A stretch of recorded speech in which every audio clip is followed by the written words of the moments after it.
Hi, welcome to Sue Marie P. My name's Sue and I love sharing things that I just cook at home, and today I'm going to share with you how to make spelt flatbread but with no yeast, and we just do it in a fry pan, so you don't need an oven. We're going to have pizzas tonight and one of our friends can't eat yeast, so I can't make my regular pizzas.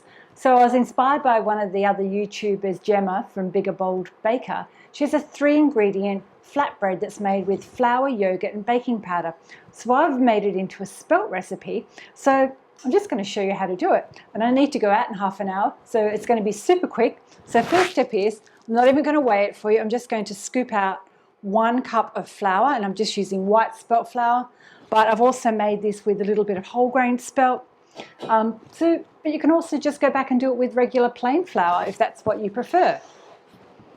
And I've got 2 teaspoons of baking powder. And I'm not using my stand mixer, I'm just going to do it by hand today. But to combine the baking powder, I'm just going to whisk it, which makes it a little bit airier, and it just makes sure the baking powder is combined really well with the flour. Now, Gemma's original recipe had a cup of yogurt, but I've been experimenting and I found a cup is too much. So just depending on what flour you use, just add either half a cup to 1 cup of natural yogurt, Greek yogurt, but just don't use a flavoured yogurt because it might taste a bit strange. So I'm just going to pop in half a cup, and then you can adjust accordingly if it looks too dry. What you don't want a soggy ball of dough. You want something that's quite malleable and easy to roll. A word of warning though, spelt flour is a little bit trickier to roll. It's got less gluten than regular flour, so it doesn't always behave. But if you don't mind having bread that doesn't look too perfect but still tastes great, this is for you. Sometimes we always worry about comparing ourselves to someone else on YouTube and does a perfect recipe, but I'm all about flavour. And you know, sometimes when you're first starting out, it can be really daunting and you try practicing how the experts do it but it doesn't quite look as good. It doesn't really matter. As long as it tastes good and you're happy with it, that's fine.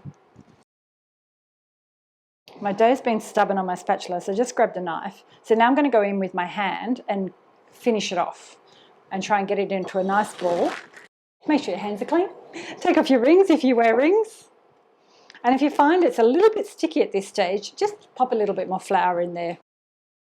Or if you've put a whole lot of yogurt in there and you need to go back, if it's too soggy, add more flour. But it's always easier to add the liquid, I find, than the flour. But you know, just do your best.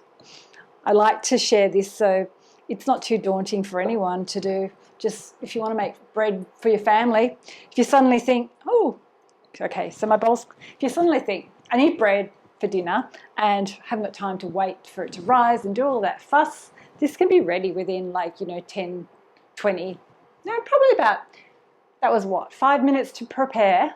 We're going to rest it for about 5 minutes and then just start cooking. That's it. So you can do it while you're making dinner. So let me rest that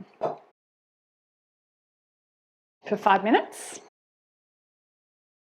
I'll clean my hand. I've heated my fry pan up, so make sure you've got a nice fry pan that's not smoky hot, but it's in a kind of like a medium heat. And I've oiled the base, but if you've got a non-stick fry pan, that's even better. Clean up and I'll make some room. I'm going to pop some flour on my bench so I'm ready to start rolling.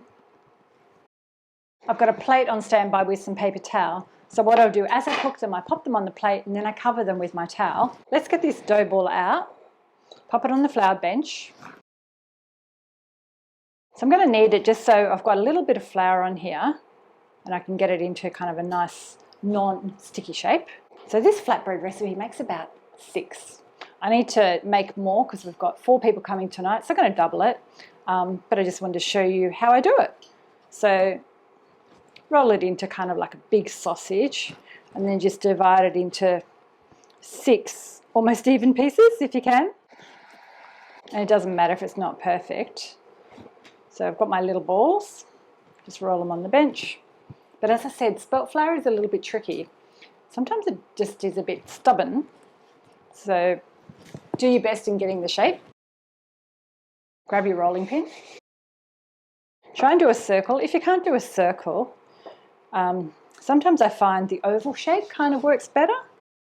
And I'm just rolling it as flat as I can. And if it gets sticky, just add a little bit more flour. Now I'm going to show you two ways. I'm going to not oil this one, and I'm just going to manipulate it slightly as I'm popping it into my pan here, just to stretch it out a little bit without breaking it. Cook it until it starts bubbling, and then we flip it over. So I'm going to roll another one. I love that you can grab just 3 ingredients and you can turn it into bread. I was going to try and do a circle, but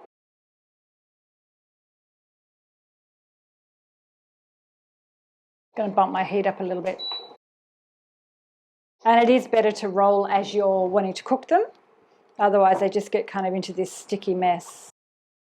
And I've probably rolled that too early now.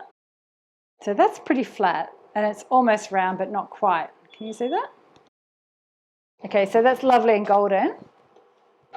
So this one, what I'm going to do is I'm going to drizzle some oil on one side. This is just sunflower oil. But you can use garlic oil, olive oil. So I'm going to pop the oiled side down and just show you the difference. And then what I'll do is I'll oil this side that I've just put in. So then when we flip it, we've got some oil on it. But I just want to show you, because I do it both ways. So if you're trying to avoid too much oil, you can still make it. You just kind of get this more bubbly effect when it flips over.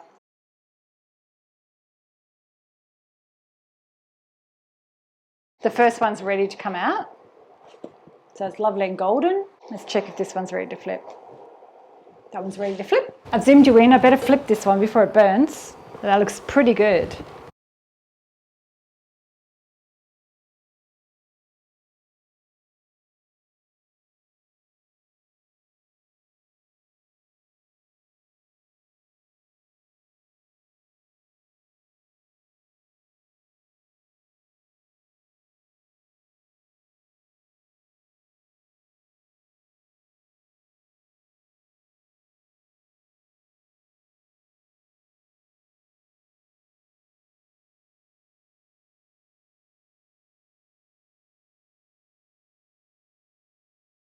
I'm almost finished. It's been about 20 minutes. That's it. My shapes aren't perfect today. Some days that just happens. The other day when I made them off camera, I had really perfect shapes. Okay, so we've got a few different shapes. That can go off. 3 ingredients, spelt flatbread, ready to make pizzas tonight. Let me know in the comments below if you give this recipe a go. I'm going to try a few other recipes. I'm going to try doing it without yogurt in a few weeks' time. Let me know if you give this a go and what you think of it. And if you're better at doing the shapes than me, well done. Hit the thumbs up. I'll share some other spelt bread recipes. Thanks for watching. I'll see you next time. Bye.